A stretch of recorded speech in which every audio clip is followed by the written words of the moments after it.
Bonsoir, petit être humain. Je suis Tonton Cerf, bienvenue dans le club. Laisse-moi te narrer un conte de la forêt, le récit d'une histoire, d'un mythe ou d'une légende pouvant provenir du monde entier.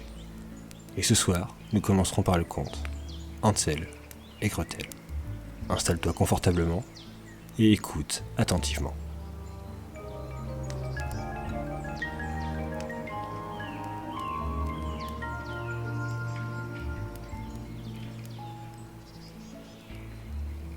À l'orée d'une grande forêt vivait une pauvre famille de lapins, un bûcheron, sa femme et leurs deux petits lapreaux. Le garçon s'appelait Hansel et la fille Gretel. La famille ne mangeait guère. Une année que la famine régnait dans le pays et que le pain lui-même vint à manquer, le bûcheron ruminait des idées noires. Une nuit, dans son lit, alors qu'il remâchait ses soucis, il dit à sa femme : « Qu'allons-nous devenir ? Comment nourrir nos pauvres enfants, quand nous n'avons plus rien pour nous-mêmes ? » « Eh bien, mon lapin, dit la femme, sais-tu ce que nous allons faire ? Dès l'aube, nous conduirons les enfants au plus profond de la forêt. Nous leur allumerons un feu et leur donnerons à chacun un petit morceau de pain. Puis, nous irons à notre travail et les laisserons seuls. Nous ne retrouverons plus leur chemin, nous en serons débarrassés. »« Non, dit le bûcheron, je ne ferai pas cela. Comment pourrais-je me résoudre à laisser nos enfants tout seuls dans la forêt ? Les bêtes sauvages ne tarderaient pas à les dévorer. »« Oh, fou !» rétorqua-t-elle. « Tu préfères donc que nous mourions de faim tous les quatre ? Alors, il ne te reste qu'à raboter les planches de nos cercueils. » Elle n'eut de cesse qu'il accepta ce qu'elle proposait. « Mais j'ai quand même pitié de ces pauvres enfants, dit le bûcheron. » Les deux petits n'avaient pas pu s'endormir tant ils avaient faim. Ils avaient entendu ce que la marâtre disait à leur père. Gretel pleura de larmes amères et dit à son frère : « C'en est fait de nous. »« Du calme, Gretel, dit Hansel. Ne t'en fais pas, je trouverai un moyen de nous en tirer. » Quand les parents furent endormis, il se leva, enfila ses habits, ouvrit la chatière et se glissa dehors. La lune brillait dans le ciel et les graviers blancs, devant la maison, étincelaient comme des diamants. Hansel se pencha et en mit dans sa poche autant qu'il put. Puis, il rentra dans la maison et dit à Gretel : « Aie confiance, chère petite sœur, et dors tranquille, on s'en sortira. » Et lui-même se recoucha. Quand vint le jour, avant même que le soleil ne se levât, la femme réveilla les deux enfants. « Debout, paresseux ! Nous allons aller dans la forêt pour y chercher du bois. » Elle leur donna un morceau de pain à chacun et dit : « Voici pour le repas de midi. Ne mangez pas tout avant, car vous n'aurez rien d'autre. » Comme les poches de Hansel étaient pleines de cailloux, Gretel mit le pain dans son tablier. Puis ils se mirent tous en route pour la forêt. Au bout de quelque temps, Hansel arrêta et regarda en direction de la maison. Et sans cesse, il répétait ce geste. Le père dit : « Que regardes-tu, Hansel ? Et pourquoi restes-tu toujours en arrière ? Fais attention à toi et n'oublie pas de marcher. »« Ah, père, dit Hansel, je regarde mon petit chat blanc qui est perché là-haut sur le toit et je lui dis au revoir. » La femme dit : « Fou que tu es, ce n'est pas le chaton, c'est un reflet de soleil sur la cheminée. » Hansel, en réalité, n'avait pas vu le chat, mais à chaque arrêt, il prenait un caillou blanc dans sa poche et le jetait sur le chemin. Quand ils furent arrivés au milieu de la forêt, le père dit : « Maintenant, les enfants, ramassez du bois. Je vais allumer un feu pour que vous n'ayez pas froid. » Hansel et Gretel amassèrent des brindilles au sommet d'une petite colline. Quand on y eut mis le feu, et qu'il eut bien pris, la femme dit : « Couchez-vous auprès de lui, les enfants, et reposez-vous. Nous allons abattre du bois. Quand nous aurons fini, nous reviendrons vous chercher. » Hansel et Gretel s'assirent auprès du feu, et quand vint l'heure du déjeuner, ils mangèrent leur morceau de pain. Ils entendaient retentir des coups de hache et pensaient que leur père était tout proche. Mais ce n'était pas la hache. C'était une branche que le bûcheron avait attachée à un arbre mort et que le vent faisait battre de ci, de là. Comme ils étaient assis là depuis des heures, les yeux finirent par leur tomber de fatigue et s'endormirent. Quand ils se réveillèrent, il faisait nuit noire. Gretel se mit à pleurer et dit : « Comment ferons-nous pour sortir de la forêt ?» Hansel la consola. « Attends encore un peu, dit-il, jusqu'à ce que la lune soit levée. Alors, nous retrouverons notre chemin. Quand la pleine lune brilla dans le ciel, il prit sa sœur par la main et suivit les petits cailloux blancs. Ils étincelaient comme des écus frais battus et indiquaient le chemin. Les enfants marchèrent toute la nuit, et quand le jour se leva, ils atteignirent la maison paternelle. Ils frappèrent à la porte. Quand la femme eut ouvert, et quand elle vit que c'était Hansel et Gretel, elle dit « Méchants enfants, pourquoi avez-vous dormi si longtemps dans la forêt? Nous pensions que vous ne reviendriez jamais. » Leur père, lui, était réjoui, car il avait le cœur lourd de les avoir laissés seuls dans la forêt.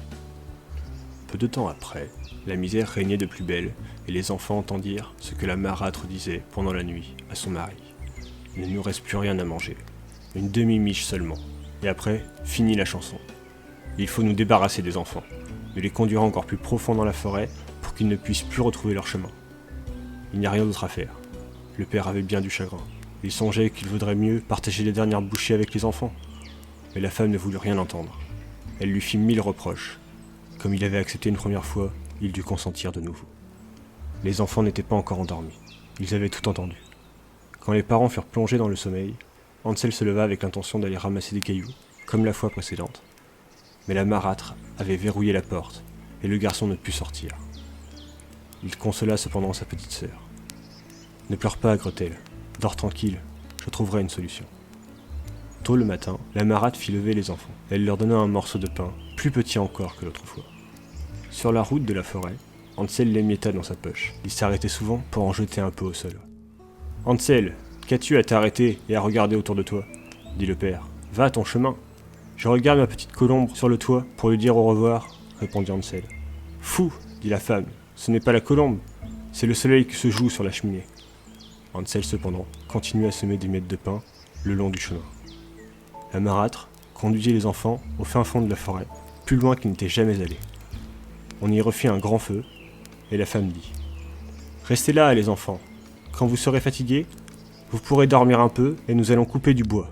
Et ce soir, quand nous aurons fini, nous viendrons vous chercher. » À midi, Gretel partagea son pain avec Hansel, qui avait éparpillé le sien le long du chemin. Puis, ils dormirent, et la soirée passa sans que personne ne revint auprès d'eux. Ils s'éveillèrent au milieu de la nuit, et Hansel consola sa petite sœur, disant « Attends que la lune se lève, Gretel. Nous verrons les miettes de pain que j'ai jetées. Elles nous montreront le chemin de la maison. » Quand la lune se leva, ils se mirent en route. Mais point de miettes. Les 1000 oiseaux des champs et des bois les avaient mangés. Les deux enfants marchèrent toute la nuit, et le jour suivant, s'en trouvaient à sortir de la forêt. Ils mourraient de faim, n'ayant à se mettre sous les dents que quelques baies sauvages. Ils étaient si fatigués que leurs jambes ne voulaient plus les porter. Ils se couchèrent au pied d'un arbre et s'endormirent. 3 jours s'étaient déjà passés depuis qu'ils avaient quitté la maison paternelle.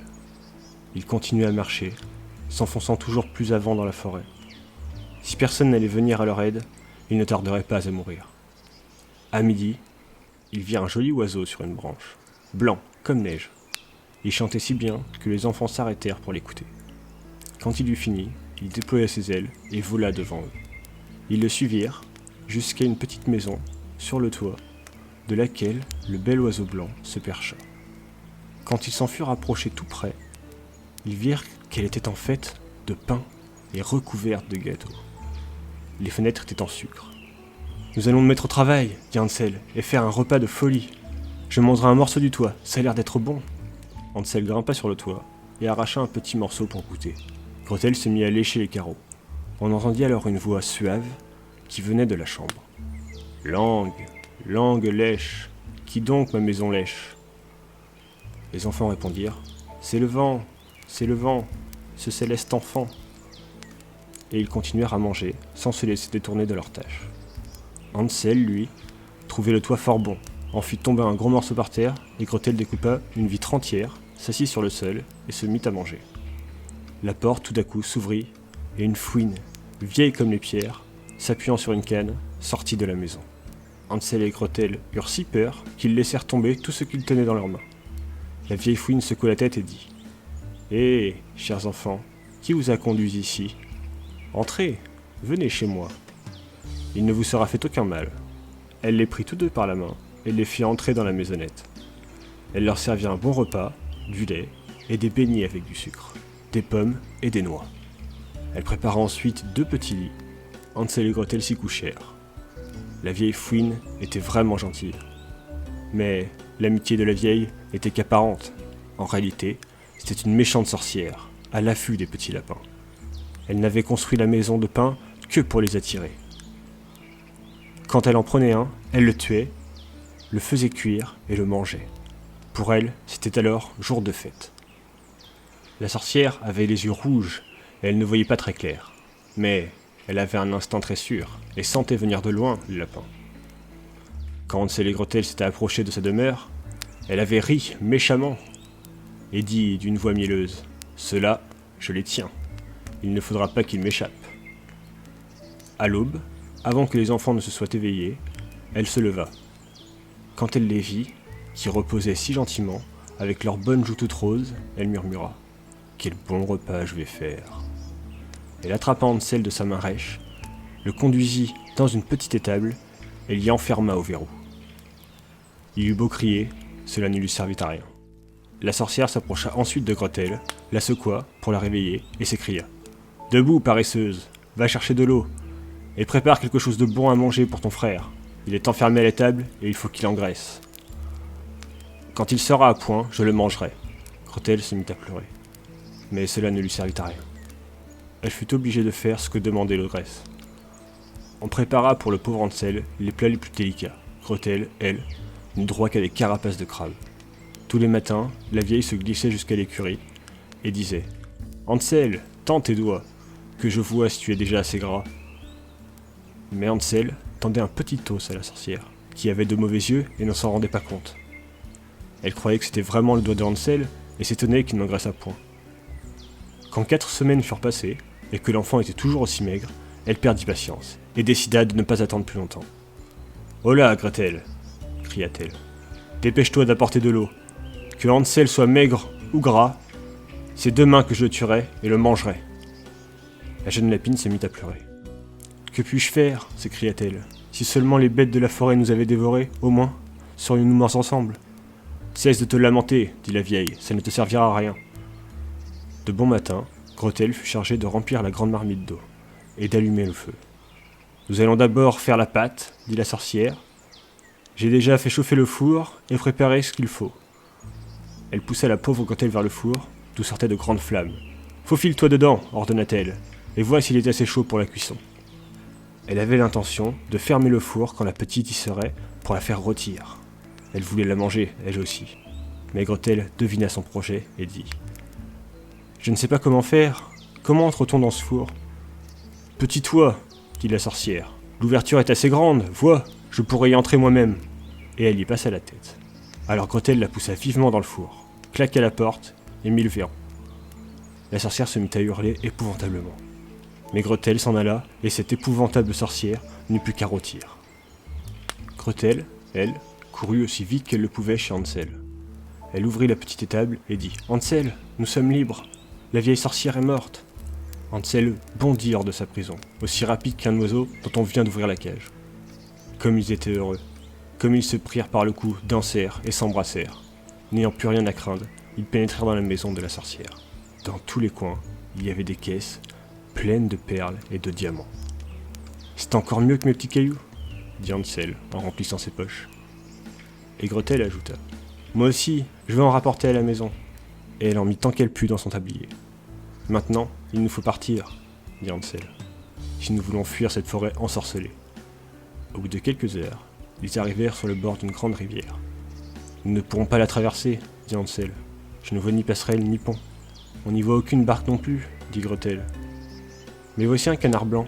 Si je lui demande, il nous aidera à traverser. » Elle cria « Petit canard, nous sommes Hansel et Gretel. Il n'y a ni barque, ni gué, ni pont. Fais-nous passer avant qu'il ne soit trop tard. » Le petit canard s'approcha, et Hansel se mit à califourchon sur son dos. Il demanda à sa sœur de prendre place à ses côtés. « Non, répondit-elle, ce serait trop lourd pour le canard. Nous traverserons l'un après l'autre. » La bonne petite bête les mena ainsi à bon port. Quand ils eurent donc passé l'eau sans dommage, ils s'aperçurent, au bout de quelque temps, que la forêt leur devenait de plus en plus familière. Finalement, ils virent au loin la maison de leur père. Ils se mirent à courir, se ruèrent dans la chambre de leurs parents, et sautèrent au cou de leur père. Il n'avait plus eu une seule minute de bonheur depuis qu'il avait abandonné ses enfants dans la forêt. Sa femme était morte. Gretel secoua son tablier, et les perles et les diamants roulèrent à travers la chambre. Hansel en sortit d'autres de ses poches, par poignées. C'en était fini des soucis. Ils vécurent, heureux, tous ensemble. C'est ainsi que l'histoire touche à sa fin. J'espère que ça t'a plu. On se retrouve la prochaine fois pour un nouveau conte. En attendant, tu peux t'abonner et laisser un commentaire. J'y serai attentif.